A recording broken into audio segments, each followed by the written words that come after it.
이것만 30분인데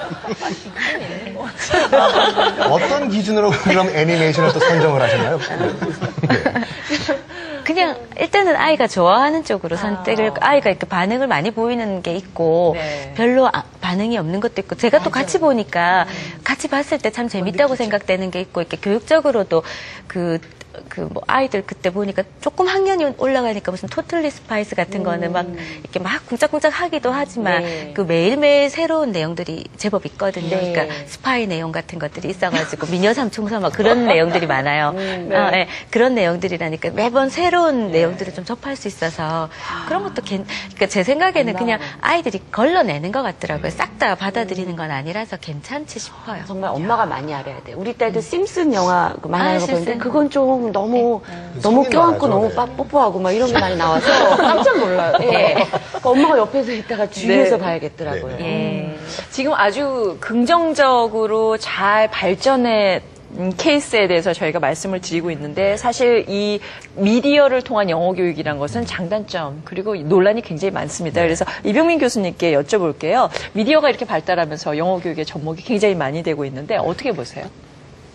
일단은 뭐 제가 보기에는 아이한테 한 가지 영어 교육 방법이 있는 건 아니잖아요. 네. 네, 그런 면에서는 뭐 어떻게 보면 그 어머님의 말씀을 들으면은 제가 그동안에 이렇게 자녀의 영어 교육에 성공한 그런 어머님들의 얘기를 많이 들었는데 그럴 때 보면 공통점은 한 가지는 있어요. 뭐냐면 대단히 어머님들이 분석적으로 설명을 굉장히 잘하세요. 그러니까 나름대로는 이렇게 트라이얼 앤 에러를 거치면서 뭔가 자기 나름대로는 고민했던 흔적들이라는 것이 그래서 말씀하시는 것이 대부분 다 이렇게 체계가 있거든요. 그러니까 막 이렇게 랜덤하게 말씀하시지는 않아요. 그래서 어머님도 나름대로 어떻게 하니까 애가 좋아하고 어떻게 하니까 또 나쁘고 뭐 이런 식으로 이렇게 잠깐 조절해 가면서 했다는 것이 보이는데 그런 면에서는 어머님 자체의 노력이 있었고 또 그것이 그 아이가 가지고 있는 어떻게 보면은 약간의 뭐 개성이랄까 성격이랄까 타고난 어떤 재능이랄까 뭐 이런 것들하고 좀 잘 맞았던 부분도 있는 것 같아요. 아까 보니까는 뭐 위에 오빠인가 언니보다는 애가 말을 먼저 배우고 예를 들어서 글을 좀 뒤에 하니까 어머니가 거기에 따라서 억지로 걔한테 예를 들어서 글을 부여한 게 아니고 이 아이한테 그래서 그럼 차라리 나는 그럼 말부터 먼저 가겠다든지 이런 것들이 그 아이의 특성과 엄마가 가지고 있는 것을 잘 이렇게 조합해 가면서 했던 것이 이제 그런 것들이 성공했던 것 같다. 그러니까 꼭 여기서 그냥 뭐 미디어가 반드시 좋았느냐, TV가 반드시 좋았느냐 이런 거를 따지기 전에 그 아이가 가지고 있는 특성과 엄마가 그거를 잘 그 아이한테 맞춰서 해서 뭔가 이렇게 꽃을 피우게 된 거 아니냐 저는 그렇게 생각합니다. 네, 좋은 말씀이시네요. 네. 자, 그 어머니와 또 따님과 함께하는 그런 공동 작업이라고 또 교수님께서 말씀하셨는데, 그런데 지금 만화와 또 미드까지 나왔는데요. 혹시 뭐 우리 세연 학생이 뭐 인터넷이라든지 아니면 또 해외 사이트를 이용해서 영어 공부를 한다든지 좀 이렇게 확대 해석할 수 있는 방법은 없었습니까? 예, 있었어요. 그러니까 어릴 때는 컴퓨터를 제가 별로 이렇게 권장하고 싶은 방법이 아니고 제가 컴퓨터를 그렇게 좋아하는 편이 아니거든요. 그래서 예, 그냥 그 TV나 이런 오디오 테이프나 이런 것들로 계속 해주다가 이제 조금 학년이 올라가고 집에 있는 오디오 테이프 이제 바닥 날 때쯤 돼가지고는 이제 컴퓨터를 많이 이용하게 됐거든요. 그러니까 일단 경제적으로 저렴하잖아요. 방식이. 예, 그래서 제가 구입 안 하고도 할 수 있고 해외 사이트 중에 그 오디오북 사이트들이 굉장히 잘 발달돼 있어요. 그래서 제가 알아보니까 그 오디오북들이 전부 그 해외 봉사자들이 외국인 봉사자들이 이렇게 그 사이트에다가 음성 파일로 녹음을 다 올려놨더라고요. 그래서 그 유명한 영어 책의 저작권이 이제 끝난 책들만 모아서 이렇게 올려놨는데 되게 방대하고 내용도 좋고 그렇더라고요. 그 특징이 또 장점이라 하면 그 책들이 전부 이렇게 그 책의 수준에 따라서 난이도가 다 달라요. 그러니까 그 읽어주는 사람의 글 읽는 속도도 다 다르더라고요. 그래서 그게 굉장히 아이한테 도움이 많이 돼서 제가 필요할 때마다 차근차근 올려서 단계를 올려서 읽혀주고 자기가 또 듣고 따라하고 연습했고요. 그 또 다른 특징은 외국인들이 굉장히 다양한 사람들이 살잖아요. 그러니까 히스패닉이라든지 흑인의 발음까지도 골고루 들을 수 있고 또 할아버지가 녹음한 경우도 있고 뭐 할머니, 어린이 여러 사람들이 하니까 그 외국인의 그렇게 다양한 목소리를 다 들을 수 있다는 게 굉장히 장점이 되더라고요. 정말 좋은 네. 방법이십니다. 어머니 잘 아시잖아요. 네. 굉장히 좋은 점을 지적하셨는데 사실 저도 그 학교에서 영어를 배웠기 때문에요. 네. 미국에서도. 그러니까 아주 선생님들은 완벽한 영어를 구사하시거든요. 그래서 그런 영어를 들으면 굉장히 잘 알아듣는데 할아버지나 아니면 뭐 인도 분이시라거나 아니면 이 동남아 분들이 영어를 하시면 제가 못 알아듣는 거예요. 그런 부분에서 굉장히 도움이 되지 않았을까 싶은데 우리 직접 본인에게 여쭤볼 좋을 것 같아요. 최선희 양 같은 경우 정말 나는 이런 점은 참 도움이 받은 것 같고 다른 친구들에 비해서 나는 이런 점은 비디오를 통해서 많이 그 성장한 것 같다. 뭐 이런 게 있나요? 일단 어머니께서 어릴 때 오디오 들려주신 것 같이 저도 영어를 들을 때 꼭 정통 미국인이 말한 거 말고 다른 것도 알아들을 수 있어야 된다고 생각하거든요. 그래서 그 매체를 사용할 때 꼭 미국인이 나와서 말하는 거 아니라도 영어를 사용하는 매체면은 무조건 흥미있게 좀 봤어요.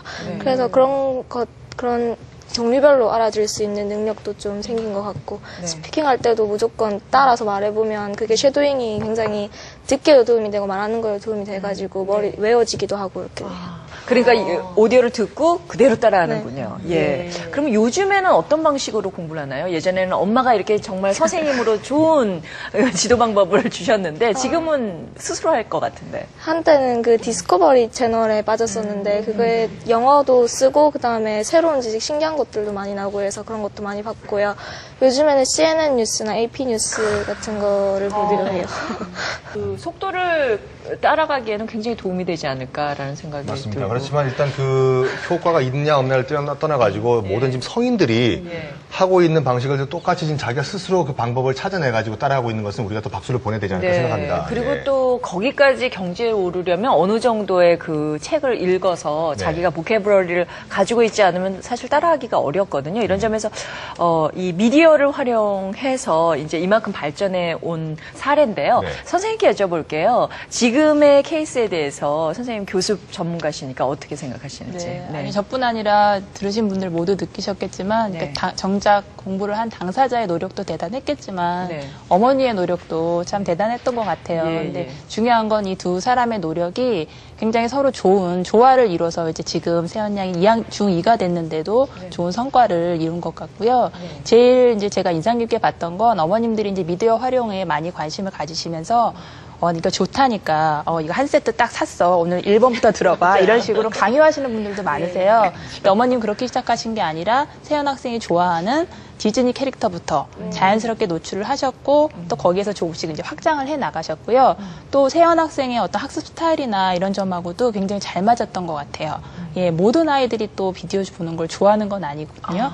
예, 그러니까 그런 점도 잘 맞았고 무엇보다 중요한 것은 이 비디오나 오디오를 이용한 학습은 수동적이기가 참 쉬워요. 가만히 앉아서 보고 있으면 되니까. 근데 세연 학생 같은 경우는 그걸 자기가 직접 큰 소리로 따라해 본다거나 아니면은 뭐 연상작용을 통해서 읽기랑 쓰기에도 연관을 한다거나 이렇게 언어의 다른 영역으로까지 적극적으로 활용한 점이 굉장히 좋은 성공 요소가 됐던 것으로 보입니다. 그럼 이 미디어를 활용한 영어 교육이 어떤 그 연령별로 효과가 있는 건가요? 아니면 특정 연령대만 효과가 있는 건가요? 아니요. 유아는 유아대로 또 어른은 어른대로 이렇게 나름의 효과를 가지는 것 같아요. 그러니까 우리나라처럼 영어를 외국어로 배우는 환경을 이제 EFL 환경이라고 하잖아요. 이 EFL 환경이 다른 얘기로 얘기하자면 집에서 아니면 학원에서 아무리 영어를 열심히 배워도 집 밖에 나가면 영어를 쓸 일이 없는 환경이에요. 그렇죠. 근데 이런 환경 속에서 우리 아이들이 거의 10년 가까이 영어를 공부를 해야 돼요. 그러다 보면 가장 중요한 것은 이제 재미, 흥미 이런 부분을 이제 쭉 이어줘야 하는 건데 그러니까 미디어를 활용하다 보면 시청각적인 자극을 계속 받게 되기 때문에 아무래도 재미적인 요소를 찾기가 쉽고요.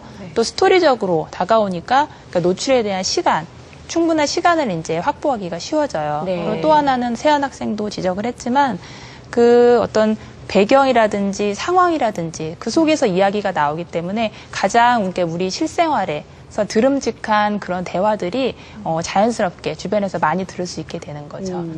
근데 선생님 아까 세연이 어머니는 괜찮다고 하셨는데 저는 아무래도 TV 중독, 인터넷 중독으로 갈 것 같아서 선뜻 못하겠는 그런 면이 있어요. 네, 맞아요. 아무래도 아이들이 재미있어서 자꾸 이제 빠져들게 되기 때문에 어머님들이 이제 좀 갈등의 기로에 서시는 부분이 이거 좋다고 해서 시작을 했는데 이거 어떻게 해야지 하는 부분이 이제 분명히 중간에 생기실 거예요. 그럴 때